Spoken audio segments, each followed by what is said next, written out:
ध्यान क्या है, इस छोटी सी घटना को समझें। चांग चिंग के संबंध में कहा जाता है वह बड़ा कवि था, बड़ा सौंदर्य पारखी था। कहते हैं चीन में उस जैसा सौंदर्य का दार्शनिक नहीं हुआ। उसने जैसे सौंदर्य शास्त्र पर, एस्थेटिक्स पर बहुमूल्य ग्रंथ लिखे किसी और ने नहीं लिखे। वो जैसे उन पुराने दिनों का क्रोशे था। 20 साल तक वो ग्रंथों में डूबा रहा, सौंदर्य क्या है इसकी तलाश करता रहा। एक रात, आधी रात, किताबों में डूबा डूबा उठा, पर्दा सरकाया, द्वार के बाहर झांका, पूरा चांद आकाश में था। चिनार के ऊंचे दरख्त जैसे ध्यानस्थ खड़े थे। मंद समीर बहती थी। उस समीर पर चढ़कर फूलों की गंध उसके नासापुटों तक आई।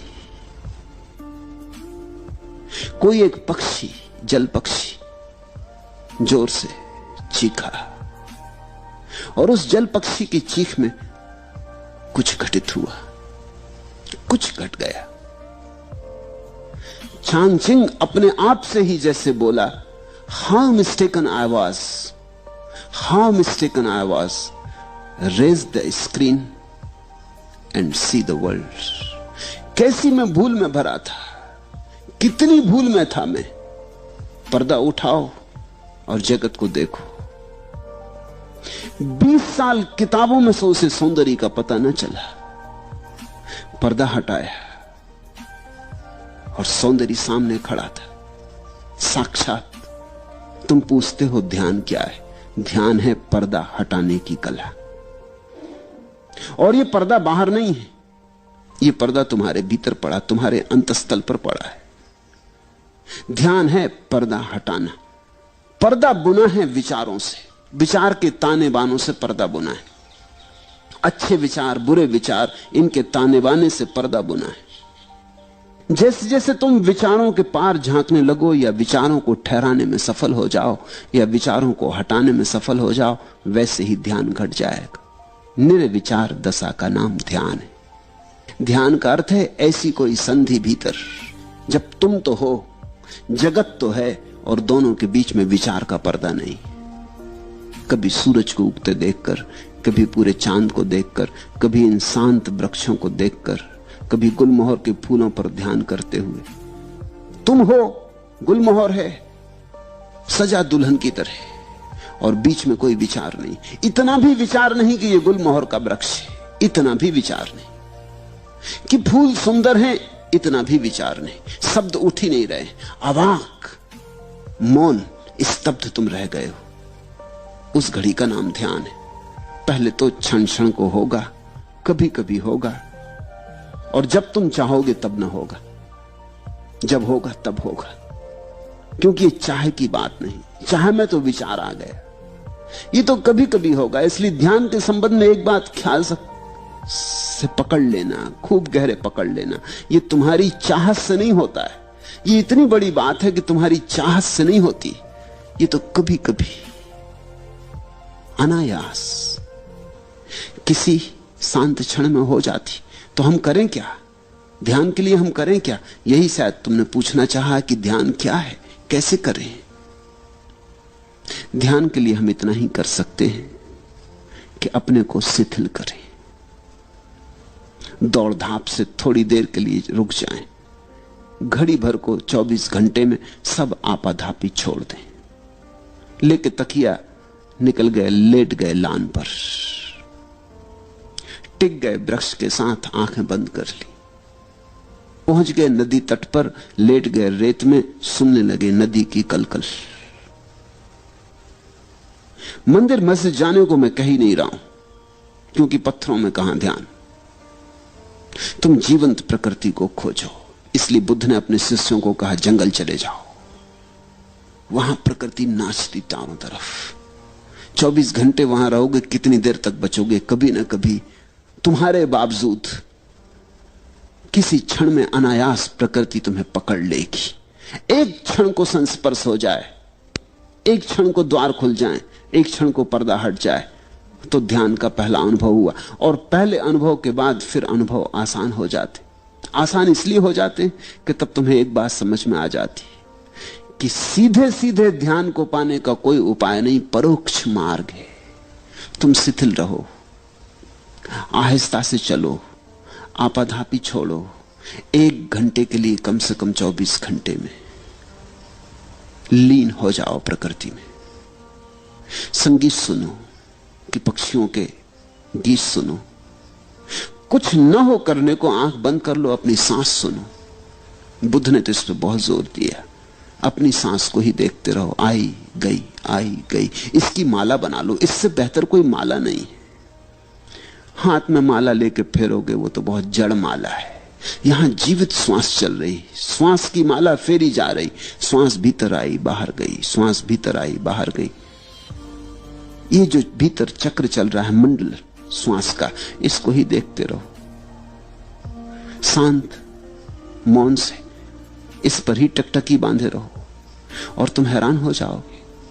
किसी बहुमूल्य मुहूर्त में कभी ताल बैठ जाता है, अचानक सब एक हो जाता है। तुम मिट गए, संसार मिट गया।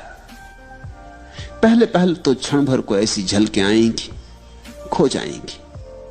जब खो जाएं तो फिर उनकी तीव्रता से आकांक्षा मत करना, अन्यथा वे कभी ना आएंगी। जब खो जाएं तो कहना ठीक, अब जब फिर दोबारा आएंगे फिर भोगेंगे। मगर उनके आने के लिए द्वार दरवाजे खुले रखना।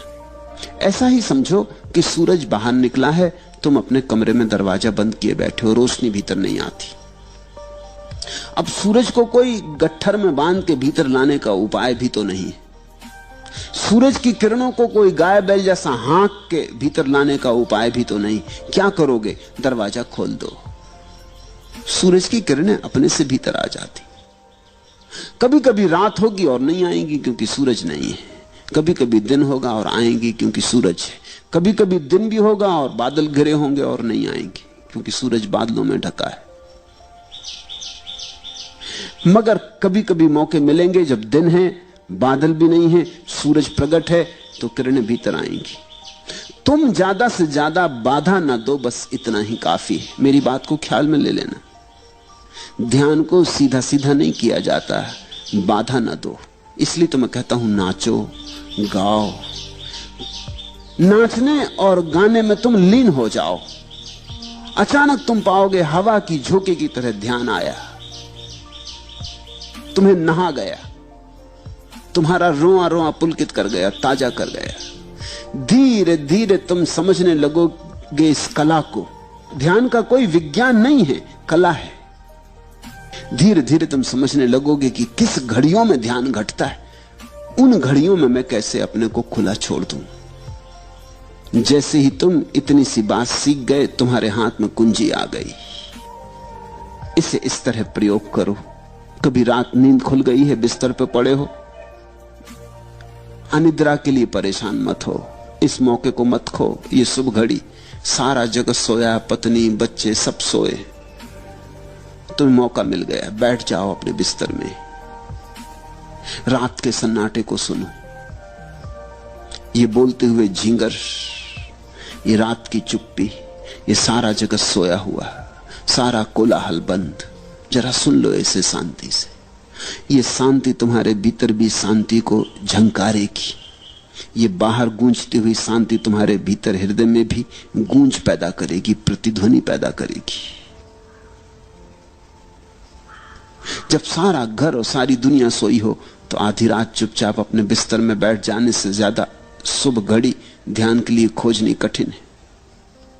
लेकिन मैं ये नहीं कह रहा हूं कि तुम आधी रात अलार्म भर के बैठ जाओ, कभी नहीं, तो धोखा हो जाएगा। तुमने अगर इसको कोई नियम बना लिया कि अलार्म भर के 2 बजे रात उठ के बैठ जाएंगे, फिर सब गड़बड़ हो जाएगी। ध्यान तुम्हारे खींचे खींचे नहीं आता। ध्यान इतनी नाजुक बात है, तुम बुलाते हो तो संकोच से भर जाता, आते ही नहीं। बड़ी नाजुक दुल्हन है ध्यान। तुम जोर जबरदस्ती मत करना, नहीं तो बलात्कार हो जाएगा। बहुत धीरे धीरे फुसलाना पड़ता है। फुसलाने शब्द को याद रखना, ध्यान को फुसलाना पड़ता है। फिर 24 घंटे में कभी भी हो सकता है, लेकिन ख्याल यही रखना कि फुसलाना है, आयोजन नहीं करना। नहीं तो लोग हैं कि रोज 5 बजे उठाए और बैठ गए ध्यान करने, जड़ की तरह, यंत्रवत, मशीन की तरह। नहीं, ऐसा ध्यान नहीं होता। हां, तुम ख्याल रखो, थोड़ा अपने हृदय का भी भाव रखो कि जब तुम्हारा हृदय बहता हो तब चूकना मत। तब 1000 काम हो तो छोड़ के एकांत में बैठ जाना। अपने स्नान गृह में भी बैठ गए जाके तो चलेगा, लेकिन जब तुम्हें लगे कि हां अभी भीतर घड़ी आती मालूम पड़ती, विचार कुछ कम है, तनाव कुछ कम है, मन कुछ प्रफुल्लित है, आनंदित है, ये घड़ी है। लोग अक्सर उल्टा करते, जब उनका मन दुखी होता तब ध्यान करते हैं। लोग दुख में भगवान को याद करते। ये तो जब उल्टी हवा बह रही है तब बहुत कठिन हो जाएगा सुख में याद करना। इसलिए मेरे सूत्र अनूठे हैं। मैं तुमसे कहता हूं, जब तुम्हारा मन बड़ा सुखी मालूम पड़े, कोई मित्र घर आया है, बहुत दिनों बाद मिले, गले लगे, गपशप हुई है, मन ताजा है, हल्का है, खूब प्रसन्न हो तुम, इस मौके को छोड़ना मत। बैठ जाना एकांत में। इस घड़ी में सुख का सुर बज रहा है, परमात्मा बहुत करीब है। सुख का अर्थ ही होता है जब तुम्हारे जाने अनजाने परमात्मा करीब होता है, चाहे जानो चाहे ना जानो। सुख जब तुम्हारे भीतर बजता है तो उसका अर्थ हुआ कि परमात्मा तुमसे बहुत करीब आ गया। तुम किसी अनजाने मार्ग से घूमते घूमते परमात्मा के पास पहुंच गए हो। मंदिर करीब है, इसलिए सुख बज रहा है। इस घड़ी को चूकना मत। इस घड़ी में तो जल्दी से खोजना, कहीं किनारे पर ही, हाथ के बढ़ाने से ही मंदिर का द्वार मिल जाएगा। लेकिन लोग दुख में याद करते, सुख में भूल जाते। दुख में तुम मंदिर से बहुत दूर पड़ गए हो, अनंत दूरी है। दुख में तो भरोसे नहीं आता कि ईश्वर हो भी सकता है। दुख में कहां भरोसा आ सकता है? दुख में तो ऐसा लगता है संसार में कोई नहीं है। दुख में तो ऐसा लगता है कि ये कोई शैतान चला रहा है संसार को, कोई दुष्ट। दुख में तो ऐसा लगता है कि समाप्त कर लो अपने को। न कोई कृतज्ञता, न कोई धन्यवाद का भाव उठता। दुख में कैसे उठे? लेकिन लोग दुख में मंदिर जाते, मस्जिद जाते, भगवान को याद करते, प्रार्थना करते और सुख में भूल जाते। और मैं तुमसे कहता हूं, सुख में ही घटता है। सुख के क्षण में ही तुम करीब से करीब होते हो। उस समय सरक जाना, उस समय लेट जाना जमीन पर, साष्टांग रख देना सिर भूमि पर, ठंडी गीली लान पर लेट जाना, आंख बंद कर लेना। उस क्षण सोच लेना अपने को कि मिल रहे पृथ्वी के साथ, एक हो रहे पृथ्वी के साथ। और तुम पाओगे कभी कभी आ जाती लहर, तरंग की तरह तुम्हारे भीतर प्राणों में कुछ कब जाता, कोई नई बीन बजती। धीरे धीरे पहचान हो जाएगी और धीरे धीरे तुम्हें कला आ जाएगी। तुम धीरे धीरे पहचानने लगोगी कि कब इसके होने के क्षण होते, कैसी दशा होती तुम्हारी जब ये निकटता में घट जाती है बात, और कैसी दशा होती है तुम्हारी जब ये मुश्किल होती है बात। फिर तुम पहचान पे पड़ जाओगे। तुम्हारी आत्मविज्ञा, तुम्हारा प्रतिभिज्ञा, तुम्हारी पहचान धीरे धीरे साफ होने लगेगी।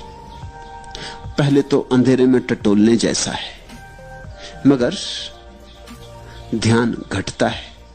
और कभी कभी तो उन लोगों को भी घटता है जिन्होंने ध्यान के संबंध में कुछ सोचा ही नहीं। अधार्मिकों को भी घटता है, क्योंकि ध्यान की कोई शर्त ही नहीं है। छोटे बच्चों को घट जाता है, छोटे बच्चों को ज्यादा घट जाता है जब बजाय बड़ों के। तितली के पीछे भाग रहा बच्चा, सुबह का सूरज निकला, भागा जा रहा तितली के पीछे, सब भूल जाता है, तितली ही सब हो गई, उसे याद ही नहीं रहती, खुद भी तितली जैसा उड़ा जा रहा। उस घड़ी ध्यान की झलक मिल जाती। लोग जीवन भर याद करते हैं कि बचपन में बड़ा सुख था। किस सुख की याद है ये? क्या तुम सोचते हो बचपन में तुम्हारे पास बहुत धन था? नहीं था, जरा भी नहीं था। 2-2 पैसे के लिए रोना पड़ता था, 1-1 पैसे के लिए बाप और मां के मोहताज होना पड़ता था। धन तो नहीं था। कोई बड़ा पद था? कहां से होता पद? सब तरह की झंझटें थी। स्कूल कारागृह था, जहां रोज रोज बांध के भेज दिए जाते थे, जहां बैठे बैठे सिवाय परेशान होते थे, कुछ समझ में ना पड़ता था। और हर कोई दबा देता था, बल भी नहीं था, हर एक छाती पे सवार था। तो बचपन में सुख कैसा था? न धन था, न पद था, न प्रतिष्ठा थी, न कोई सम्मान देता था। सुख हो कैसे सकता था? सुख कुछ और था। तितलियों के पीछे भागने में ध्यान की किरण उतर आई थी। सागर के किनारे शंख सी बीनने में परम आनंद का क्षण उतरा था। कंकड़ पत्थर बीन लाए थे और समझे थे कि हीरे ले आए, और किस चाल से मस्त होकर आए थे। कुछ भी न था हाथ में, लेकिन कुछ ध्यान की सुविधा थी। मेरे देखे बचपन में ध्यान के अतिरिक्त और कोई सुख नहीं है। तुम भूल गए हो, तुम्हें इतनी भर याद रही कि बड़ा सुख था। अगर तुमसे कोई पूछे कि बताओ क्या क्या सुख था, तो तुम मुश्किल में पड़ोगे।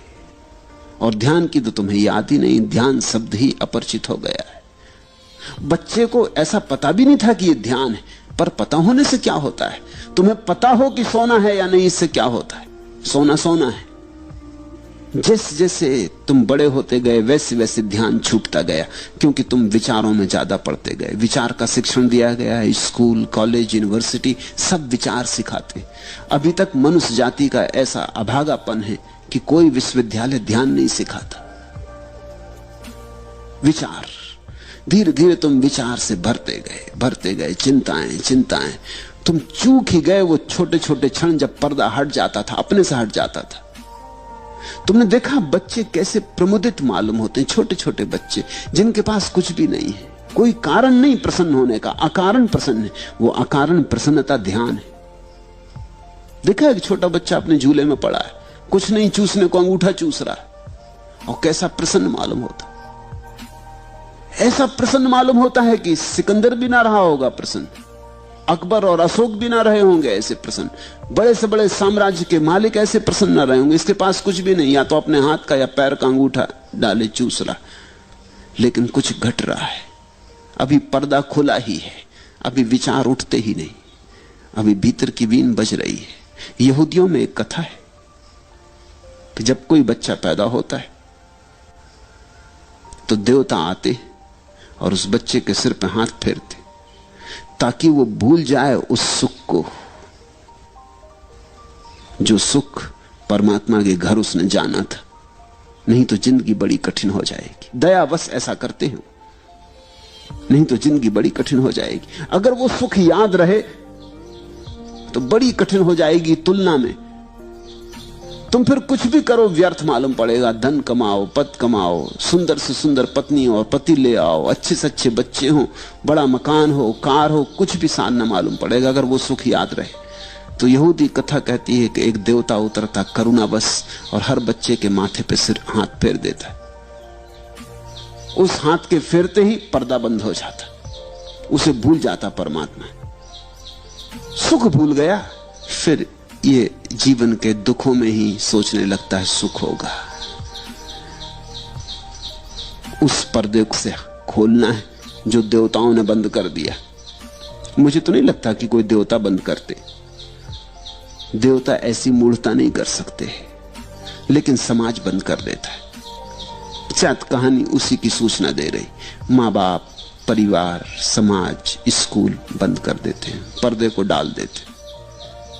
ऐसा डाल देते हैं कि तुम भूल ही जाते हो कि यहां द्वार है, तुम समझने लगते दीवार है। ध्यान का अर्थ है इस पर्दे को हटाना और इसे अनायास होने दो। इसे कभी कभी तुम्हें पकड़ लेने दो, और जब तुम्हें यह तरंग पकड़े तो लाख काम छोड़ के बैठ जाना, क्योंकि इससे बहुमूल्य कोई और काम ही नहीं। रात हो कि दिन, सुबह हो कि सांझ, फिर मत देखना। कुछ चूकोगे नहीं तुम, कुछ खोएगा नहीं। अपूर्व होगी तुम्हारी संपदा फिर। और ये संपदा तुम्हारे भीतर पड़ी है, बस पर्दा हटाने की बात है। ध्यान क्या है? ध्यान भीतर पड़े पर्दे को हटाना है।